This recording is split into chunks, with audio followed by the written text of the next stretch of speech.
இருபத்தாறுனா மாற்றிக்கிட்டோம். மாண்புமிகு வேல்முருகன் அவர். மாண்புமிகு பேரவைத் தலைவர் அவர்களே, ஒன்றிய அரசால் 2024ஆம் ஆண்டு கொண்டு வரப்பட்டிருக்கின்ற இந்த வகுப்பு வாரி இதற்கான திருத்த மசோதா என்பது இந்தியாவின் பன்முகத்தன்மைக்கும் இந்தியாவின் ஒற்றுமைக்கும் மொழிவழி சிறுபான்மை மக்களில் இருந்து மத ரீதியான சிறுபான்மை மக்கள் வரை அனைவருடைய சுதந்திரத்தை பறிக்கக்கூடிய ஒரு மோசமான சட்ட மசோதா.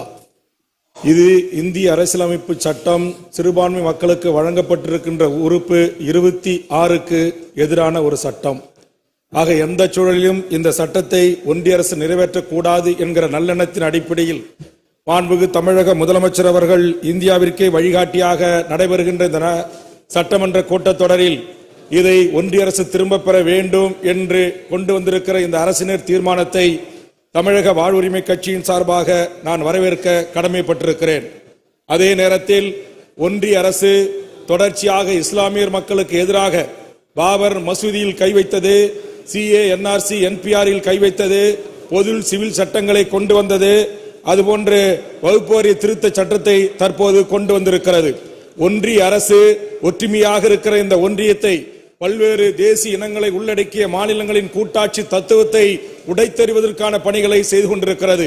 காஷ்மீரை இரண்டாக பிரித்தது, இன்றைக்கு அரசியல் கட்சிகளை இரண்டாக பிரிப்பது, ஆட்சி அதிகாரத்தில் இருக்கிற அரசுகளை இரண்டாக பிரிப்பது என்பதில் தொடங்கி இன்றைக்கு இந்திய அரசியலமைப்பு சட்டம் இஸ்லாமிய மக்களுக்கு வழங்கப்பட்டிருக்கின்ற உரிமையை பறிக்கக்கூடிய மோசமான சட்ட திருத்த மசோதாவாக இது தமிழ் சமூகம் பார்க்கிறது.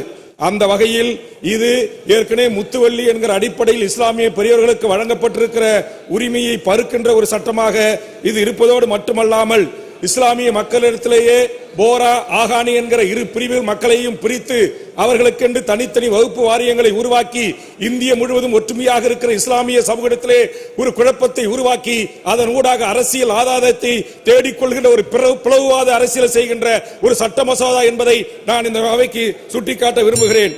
அதே போன்று பேரவைத் தலைவர் அவர்களே, இந்த சட்ட மசோதாவில் மாண்புமிகு முதலமைச்சர் அவர்கள் குறிப்பிட்டது போல புதிதாக 2 அதாவது மாற்று மதத்தினரை உள்ளே கொண்டு வருவது, அதுபோன்று இந்த 10 ஆண்டு 12 ஆண்டுகள் இந்த நிலத்தை வைத்திருந்தால் அவர்களுக்கு பட்டா மாற்றி தர செய்வது, அது உள்ளிட்ட 44 திருத்தங்களை கொண்டு வந்திருக்கிறது.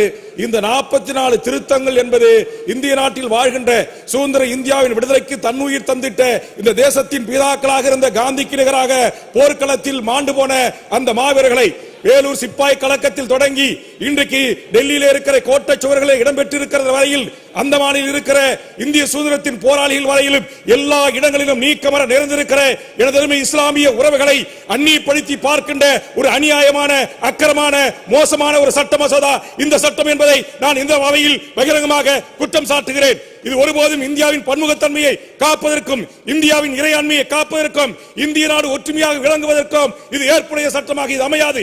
இந்தியாவை பிளவுபடுத்துகிற ஒரு சக்தியாக மாற்றுவதற்கும் எத்தனை முறை ஒரு சமூகத்தை ஒரு சிறுபான்மை மொழி சமூகத்தினரையும் அல்லது மத சமூகத்தினரையும் அடக்க நினைத்தால் ஒடுக்க நினைத்தால் அவர்கள் திமிரி எழுவார்கள். தொடர்ச்சியாக அவர்கள் கொண்டு வருகின்ற சட்டங்களாக இருந்தாலும் பொது சிவில் சட்டமாக இருந்தாலும் இந்திய முஸ்லிம் சமூகத்திற்கு நேரெதிராக இருக்கிறது. ஒரு சமூகத்தை அழித்தொழிப்பதை குறியாக வைத்து காய் நகர்த்துகிற பாரதிய ஜனதாவின் நடவடிக்கை சங் பரிவார் RSS கும்பலுக்கு இன்றைக்கு நேரடியாக துணை போகிற நடவடிக்கை. இது ஒருபோதும் இந்த அவை ஏற்றுக்கொள்ளக் கூடாது என்கிற நல்லெண்ணத்தின் அடிப்படையில் மாண்புமிகு தமிழக முதலமைச்சர் அவர்கள் கொண்டு வந்திருக்கிற இந்த மசோதாவை ஆரம்ப நிலையிலே எதிர்க்கிற சூழலில் அதை கைவிட வேண்டும் என்கிற ஒரு முன்முயற்சி எடுத்திருக்கிறீர்கள். இந்தியாவிற்கே சமூக நீதிக்கும் ஏனைய சார்ந்த விடயங்களிலும் மாநில உரிமைகளிலும் தன்னாட்சி கோட்பாடுகளிலும் ஆளுநர்களை அதிகாரத்தை பறித்து தன்னகத்தில் எடுத்துக் கொள்ள வேண்டும் மாநில அரசுகள் என்கிற முயற்சியிலும் தமிழ்நாடு வழிகாட்டியாக இருக்கிறது. அதற்கு வழிகாட்டியாக இந்த சட்ட திருத்த மசோதாவை திரும்ப பெற வேண்டும் என்று மாண்புமிகு முதலமைச்சர் கொண்டு வந்த அரசியல் தீர்மானத்தை தமிழ் சமூகத்தின் சார்பாக கோடான கோடி சுதந்திர இந்தியாவின் விடுதலைக்கு வித்திட்டு இஸ்லாமிய மக்களின் சார்பாக ஏழை எளிய மக்களுக்கு கல்வி கண் திறந்துட்டு கிறிஸ்துவ இஸ்லாமிய சமுதாய கிறிஸ்துவ மக்களின் சார்பாகவும் இது நான் எதிர்ப்பை பதிவு செய்து மாண்புமிகு முதலமைச்சர் அரசியல் தீர்மானத்தை வரவேற்று அமர்கிறேன். வாய்ப்புக்கு நன்றி.